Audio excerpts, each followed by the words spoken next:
అదే RTV app వార్తల్ని క్షణాల్లో చదివే అవకాశం ఉంటుంది. ఒక న్యూస్ పేపర్, ఒక టెలివిజన్ ఛానల్ మీ చేతుల్లో ఎప్పుడూ ఉంటాయి.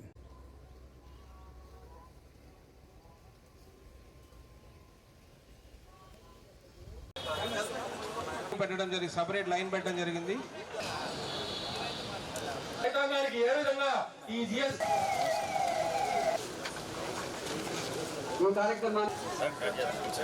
స్వాగతం పలుకుతా ఉన్నాము. సాధారణంగా స్వాగతం పలుకుతా ఉన్నాము. గారిని వేదిక మీదకి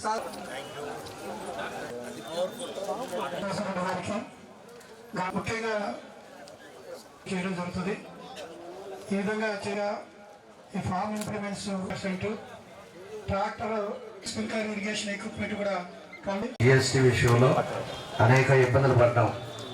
దగ్గర ₹1,00,000 ఒక వస్తువు కొనుక్కుంటే 28% ట్యాక్స్లు కట్టి దాన్ని అన్నీ కూడా ఆ విధంగా ఆ రోజుల్లో 28,000 ఎక్స్ట్రా ట్యాక్స్లు కట్టే పరిస్థితులు ఉండేవి. సామాన్య మధ్య తరగతులు ఉండేవాళ్ళు అందరికి కూడా చాలా ఇబ్బందులు ఉండే పరిస్థితులు ఉన్నాయి. దానికి ఈరోజు ఎన్డీఏ కూటమి వచ్చిన తర్వాత మన ప్రధానమంత్రి మోడీ గారు, అదేవిధంగా మన ప్రీతమ నాయకుడు చంద్రబాబు నాయుడు గారు, ఇద్దరు కూడా ఎన్డీఏ కూటమి వీళ్ళందరూ కూడా కూర్చొని ప్రజలకి ఏదో విధంగా భారం తగ్గించాలి, అదేవిధంగా వ్యవసాయ రంగానికి కావాల్సిన పరికరాలు కానీ, ట్రాక్టర్స్ కానీ ఇవన్నీ కూడా వాళ్ళందరికీ కూడా అందుబాటులోకి రావాలి. ఎప్పుడైతే అందుబాటులోకి వస్తాయో ఎక్కువ మంది వ్యవసాయం చేయడానికి కానీ, ఈరోజు ఫిషర్మెన్స్ ఉన్నారు ఎక్కువ మంది దగ్గర. ప్రాంతం మొత్తం సీ కోస్ట్లో ఉంటాయి. సీ కోస్ట్లో కూడా పోయినసారి 14-19లో కూడా మేమంతా కూడా ఆ రోజు వలలు కానీ, బోట్స్ కానీ, మోటార్స్ కానీ ఇవన్నీ కూడా పెద్ద సబ్సిడీలు ఆ రోజంతా ఇచ్చాం. పంచాయతీలలో కూడా మీరు ఒకసారి గమనిస్తే పంచాయతీ ఫండ్లు కూడా లాస్ట్ 5 సంవత్సరాలు ₹1 కూడా పంచాయతీ అభివృద్ధికి కూడా ఇవ్వరు. ఆ డబ్బులు కూడా వెనక్కి తీసుకొని వేరే వాటికి వాడారు ఆ పాత ప్రభుత్వంలో. అలాంటి ఇబ్బందులు కూడా ఆ రోజు పంచాయతీలో ఒక పనులు కూడా కాకుండా ఇబ్బందులు పడ్డాం. ఈరోజు పంచాయతీలు కూడా డెవలప్ చేస్తున్నాం. సచివాలయాలు ఇవన్నీ కూడా పెట్టి పంచాయతీలు కూడా డెవలప్ చేసే కార్యక్రమాలు కూడా చేపడతా ఉన్నాం. స్పేర్ పార్ట్స్ కూడా 18% ఉంటే 5%. అదేవిధంగా మన స్ప్రింక్లర్స్ కూడా ఎక్కువ ఇరిగేషన్, ఇక్కడ డ్రిప్ ఇరిగేషన్స్ కానీ ఇవన్నీ కూడా మన కొత్తపట్నంలో కాయగూరలు కానీ, మన పూలు కానీ ఇవన్నీ కూడా పండిస్తూ ఉంటారు. దానికి కూడా ఈరోజు 5%, 12% నుంచి 5% చేయటం, ఇలాంటివన్నీ కూడా అన్ని పర్సంటేజీలు తగ్గించారు.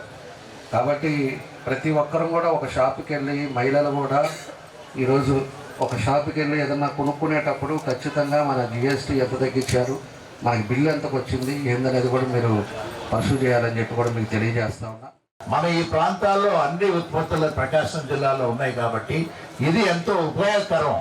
ఈ జిఎస్టీ తగ్గింపు అనేదానికి మనం నిజంగా ప్రత్యేకంగా మన ప్రధానమంత్రి గారు నరేంద్ర మోడీ గారిని, అదేవిధంగా మన ముఖ్యమంత్రులు నారా చంద్రబాబు నాయుడు గారిని మనం ఇక్కడ ఈ సభ నుంచే వారిని అభినందించవలసిందిగా మిమ్మల్ని అందరినీ కూడా నేను కోరుకుంటూ, ఈ ప్రతి ఒక్కరు కూడా దీనిని వినియోగించుకునే దానికి ఆటోమేటిక్గా ప్రతి షాప్లో కూడా తగ్గించాలి. తగ్గించకపోతే చర్యలు తీసుకునేదానికి కలెక్టర్ గారు కూడా పెద్ద అధికారాలు కూడా ఇచ్చున్నారు. వారి దృష్టికి కూడా తీసుకురండి. ఎక్కడైనా ఏ షాప్ వాళ్ళైనా ఈ పర్సంటేజ్లు అనేది ఎక్కడ ఏ వస్తువు పైన తగ్గించకపోతే చర్యలు ఉంటాయనేది ప్రతి ఒక్కరికి వారికి కూడా తెలుపుకుంటూ, ప్రజలందరికీ, ప్రతి ఇంటింటికి, ప్రతి వ్యక్తికి, ప్రతి సెక్టార్కి చేర్చాలనే ఉద్దేశంతో గౌరవ ముఖ్యమంత్రి వర్యులు శ్రీ నారా చంద్రబాబు నాయుడు గారు సూపర్ జిఎస్టీ, సూపర్ సేవింగ్స్ అనే ఒక కాన్సెప్ట్తో మొత్తం ఆంధ్రప్రదేశ్ రాష్ట్రం అంతా కూడా ఈ నెల లాస్ట్ మంత్ 22వ తారీఖు నుంచి దీన్ని ప్రమోట్ చేయడం జరుగుతుంది. అందులో భాగంగా మీరు చూసారు, లాస్ట్ వీక్ అంతా కూడా ప్రతి ఇంటింటికి జిఎస్టీ మీద అక్కడ విలేజ్లో ఉన్నటువంటి ఆఫీసర్స్ అందరూ కూడా ప్రతి ఇంటిని సెన్సిటైజ్ చేయడం జరిగింది. డిఆర్డిఏ స్టాఫ్ అందరూ కూడా ప్రతి ఎస్హెచ్జి గ్రూప్స్ని సెన్సిటైజ్ చేసి వాళ్ళతో మీటింగ్స్ పెట్టడం జరిగింది.